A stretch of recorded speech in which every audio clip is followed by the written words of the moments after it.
Hi friends, welcome to Dhruva study circle. మనం group 2 ఎకనామీలో భాగంగా మనం ఇండియన్ ఎకనామీ చూస్తున్నాం. ఆ ఇండియన్ ఎకనామీలో కూడా మనకి 3 చాప్టర్లు కంప్లీట్ అయిపోవడం జరిగింది. ఒకటి నేషనల్ ఇన్కమ్, రెండోది పబ్లిక్ ఫైనాన్స్, మూడోది ఫారెన్ ట్రేడ్ కూడా కంప్లీట్ చేసుకోవడం జరిగింది. వెరీ కాన్సెప్ట్ ఓరియంటెడ్ ఉన్న టాపిక్స్ మనం ముందు అనేది కంప్లీట్ చేసుకోవడం జరిగింది. ఇప్పుడు మనము ఈ నెక్స్ట్ చాప్టర్లోకి వచ్చేసరికి ప్రణాళికల గురించి చూస్తున్నాం. ఈ ప్రణాళికల్లో భాగంగా మనము 2 క్లాసులను చేసుకోవడం జరిగింది. ప్రణాళికల రకాలు, అదేవిధంగా ఈ స్వాతంత్రానికి ముందున్న ప్రణాళికలు ఏవి, అంటే పొట్టుపూర్వోత్తరాలు ఎట్లా వచ్చినాయి, ప్రణాళికలు ఏ విధంగా వచ్చింది, మనం తీసుకున్న ఏ దేశాన్ని ఆదర్శంగా తీసుకుని ప్రణాళికలు మనం చేసుకున్నాం, ఇంప్లిమెంట్ చేసుకున్నాం, ఎవరి కాలంలో మనం ఇంప్లిమెంటేషన్ అనేది చేసుకున్నాం ప్రణాళికలు అని చెప్పేసి చూడడం జరిగింది. ఇంకో విషయం చెప్పాలంటే మరి ప్రణాళికలు ఏవైతే ఈ పంచవర్ష ప్రణాళికలు 12 ఉన్నాయో ఆ 12టిని విడివిడిగా మనం చెప్పకుండా ఒకే క్లాస్లో ఒక స్ట్రక్చర్ వచ్చే విధంగా కంపారిజన్ చేస్తూ దాని నమూనా ఎవరిది, వృద్ధి రేట్ ఎంత, ఓకే, ఆ విధంగా ఇయర్ ఎప్పటి నుంచి ఎప్పటి వరకు, గ్యాప్ ఎప్పుడు ఉన్నది, నిరంతర ప్రణాళికలు ఎప్పుడు వచ్చినాయి, ఈ అంశం అనేది మనం కంపారిజన్ చేస్తూ ఒకటే వీడియోలో అన్ని ప్రణాళికలు అనేది చెప్పడం జరుగుతుంది. ఇండివిజువల్గా మనం చేయము, ఎందుకంటే ఇండివిజువల్గా మనం ఆల్రెడీ ఏదో ఒక బుక్లో మనం చూసుకోవచ్చు. కంపారిజన్ మెథడ్లో ఒకటే క్లాస్లో మనం 12 ప్రణాళికలు అనేది చేయడం జరుగుతుంది. ఓకే, దానికంటే ముందు మనకి ప్రణాళిక సంఘం స్థానంలో మనకి నీతి ఆయోగ్ అనేది ఏర్పడ్డది. ఈ నీతి ఆయోగ్ గురించి మనము ఈ క్లాస్లో చూస్తాం. ఓకే, ఈ క్లాస్లో మనము నీతి ఆయోగ్ గురించి చూస్తాం. ఏదైతే మనకి ప్రణాళిక సంఘం 1950లో ఏర్పడుతుంది కదా, ఈ 1950 మార్చి 15న ఏర్పడ్డ ప్రణాళిక సంఘాన్ని దాన్ని రద్దు చేసి బీజేపీ గవర్నమెంట్ మనకి 2014లో రద్దు చేస్తుంది. 15లో మనకి నీతి ఆయోగ్ అనేది ఏర్పడుతుంది. ఓకే, ఆ విధంగా మనకి ఎట్లా ఏర్పడ్డది అని చెప్పేసి చూస్తే 2014 మే 29న మనకి అరుణ్ జైట్లీ గారు, ఆర్థిక శాఖ మంత్రి అరుణ్ జైట్లీ గారు మనకి అనౌన్స్ చేయడం జరుగుతుంది. అంటే మేము ప్రణాళిక సంఘాన్ని రద్దు చేస్తున్నాం అని చెప్పేసి అనౌన్స్ చేయడం జరుగుతుంది.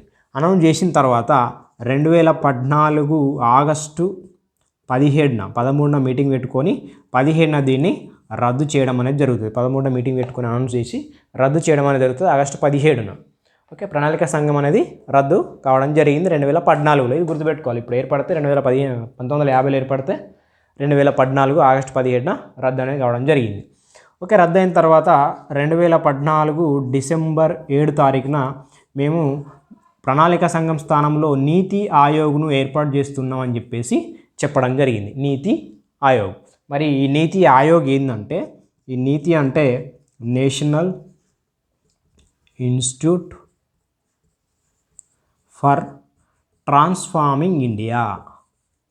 Okay, national institute for transforming India అని చెప్పేసి నీతి ఆయోగ్ని ఏర్పాటు చేసుకోవడం జరిగింది. ఈ నీతి ఆయోగ్ ఏర్పాటు చేస్తున్నామని చెప్పేసి అనౌన్స్ చేయడం జరిగింది. అనౌన్స్ చేసిన విధంగానే 2015 జనవరి 1న మనకి నీతి ఆయోగ్ అనేది ఏర్పడుతుంది.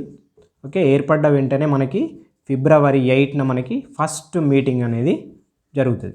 ఇట్లా ఈ డేటు వరుస క్రమం అనేది మనకు అవసరం, ఎందుకంటే ఎక్కడ ఏ డేటు టచ్ చేయొచ్చో చెప్పలేము, క్వశ్చన్ అనేది పడవచ్చు. నీతి ఆయోగ్ వెరీ ఇంపార్టెంట్. నీతి ఆయోగ్ సంబంధించి ఎవ్రీ ఇయర్ మనకు ప్రతి ఒక్క రిపోర్ట్ అనేది ఉంటుంది అప్డేట్ సంబంధించి. ఆ రిపోర్ట్స్ అయితే మనం ఖచ్చితంగా ప్రతిదీ కూడా అనాలిసిస్ చేసి మనం చదువుకోవాల్సి ఉంటుంది. నీతి ఆయోగ్ రిపోర్ట్స్ ఖచ్చితంగా దేని మీద రిపోర్ట్ ఇచ్చినా కూడా మనం చూసుకోవాలి. ఓకే, ఈ నీతి ఆయోగ్లో భాగంగా మనకి నీతి ఆయోగ్ హెడ్ క్వార్టర్ వచ్చేసి మనకు ఢిల్లీలో ఉంటుంది. ఓకే, మన ప్రణాళిక సంఘం యొక్క హెడ్ క్వార్టర్ కూడా ఢిల్లీలో ఉన్నది. ఈ హెడ్ క్వార్టర్ని మనం ఏమంటామంటే నీతి భవన్ అని చెప్పేసి మాట్లాడతాం. అక్కడ యోజన భవన్ అని చెప్పేసి మాట్లాడాం. ప్రణాళిక సంఘం యొక్క హెడ్ క్వార్టర్ వచ్చేసి యోజన భవన్, దాని మాసపత్రిక వచ్చేసి యోజన మాసపత్రిక. ఓకే, దీని హెడ్ క్వార్టర్ వచ్చేసి నీతి భవన్, దీని యొక్క మాసపత్రిక వచ్చేసి అర్ధనీతి అని చెప్పేసి అంటాం. అర్ధనీతి. ఓకే, ఇది మనకి 2 మాసాలకు ఒకసారి వచ్చే పత్రిక. యోజన అనేది 1 మంత్కి ఒకసారి వచ్చేసి పత్రిక. ఇది గుర్తుపెట్టుకోవాలి. ఓకే, దీనికి యాక్చువల్గా ఎక్స్ ఆఫీషియో చైర్మన్గా మనకి పిఎం ఉండడం జరుగుతుంది.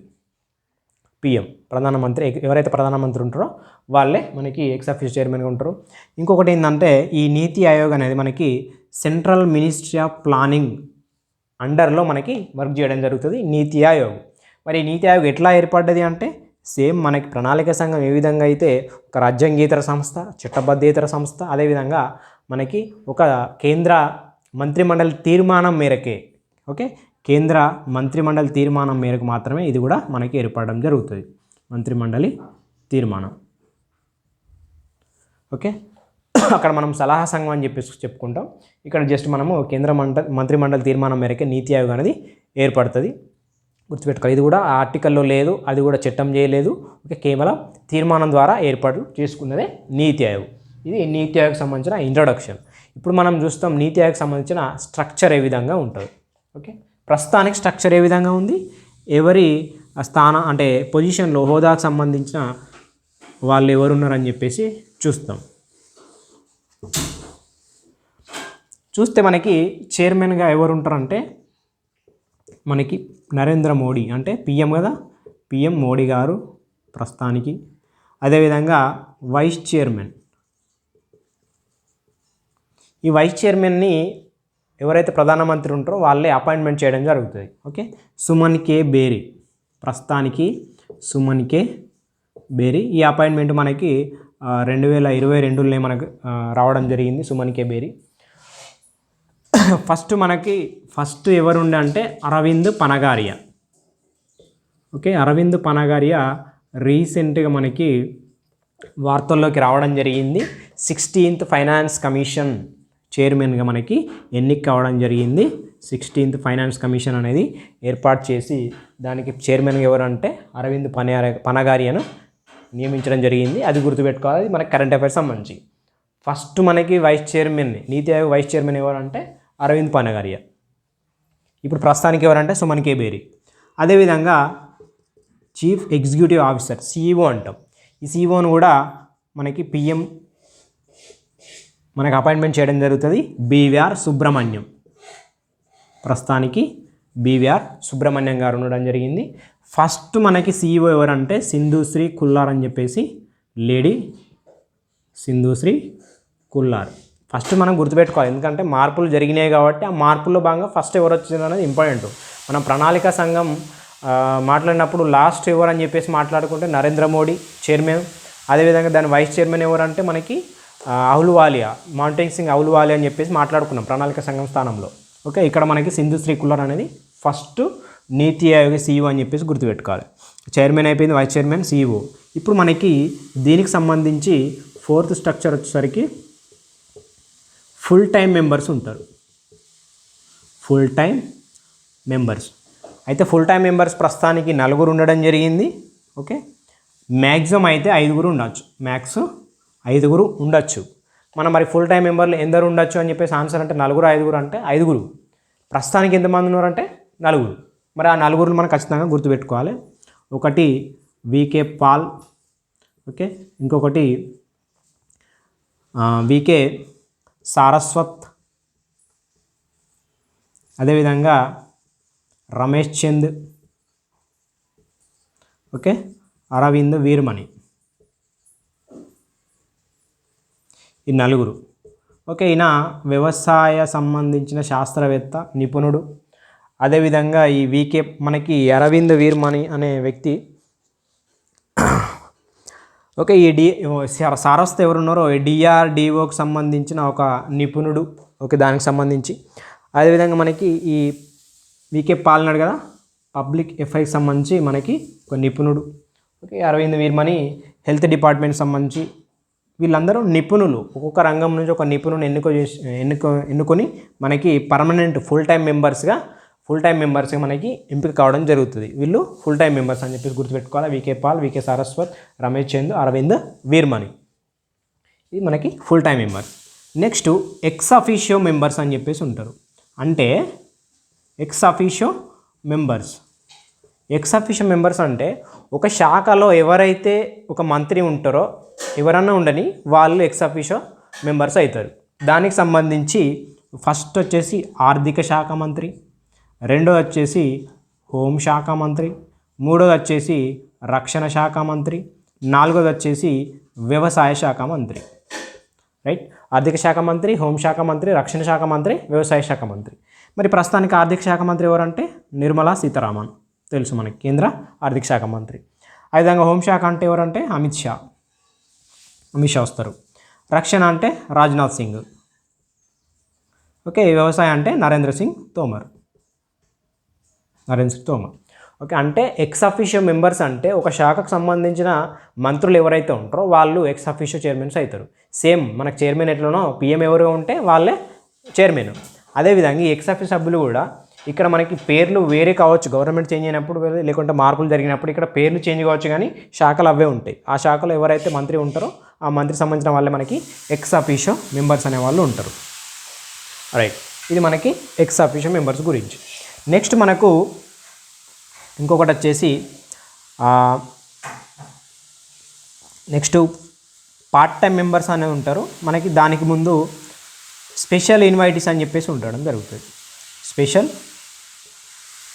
ఇన్వైటీస్ అంటే ప్రత్యేక ఆహ్వానితులు అని చెప్పేసి అంటాం. ఓకే, మనం ఏదన్నా కండక్ట్ చేసుకున్నప్పుడు, ప్రోగ్రామ్ కండక్ట్ చేసుకున్నప్పుడు ప్రత్యేక ఆహ్వానితులు అని చెప్పేసి ఇన్వైట్ చేస్తాం కదా, అట్లా దీన్ని కూడా నీతి ఆయోగ్ కూడా మనకి స్పెషల్ ఇన్వైటీస్ ఉంటారు. ఆ స్పెషల్ ఇన్వైటీస్లో భాగంగా మనకి నితిన్ గడ్కరీ ఒకటి, పీయూష్ గోయల్, నితిన్ గడ్కరీ, రెండోది Piyush Goyal, okay, MSME. Next మనకి రావ్ ఇంద్రజిత్, అశ్విని వైష్ణవ్. రావ్ ఇంద్రజిత్, నెక్స్ట్ అశ్విని వైష్ణవ్. నితిన్ గడ్కరీ, పీయూష్ గోయల్, రావ్ ఇంద్రజిత్, అశ్విని వైష్ణవ్. అంటే ప్రస్తుతానికి ఉన్న వీళ్ళు మనకి స్పెషల్ ఇన్వైటీస్ అని చెప్పేసి గుర్తుపెట్టుకోవాలి. వీళ్ళేమో ఎక్స్ అఫీషియో మెంబర్స్, వీళ్ళేమో ఫుల్ టైం మెంబర్స్. అదేవిధంగా దీనికి సంబంధించి నెక్స్ట్ పార్ట్ టైం మెంబర్స్ కూడా ఉంటారు మనకి.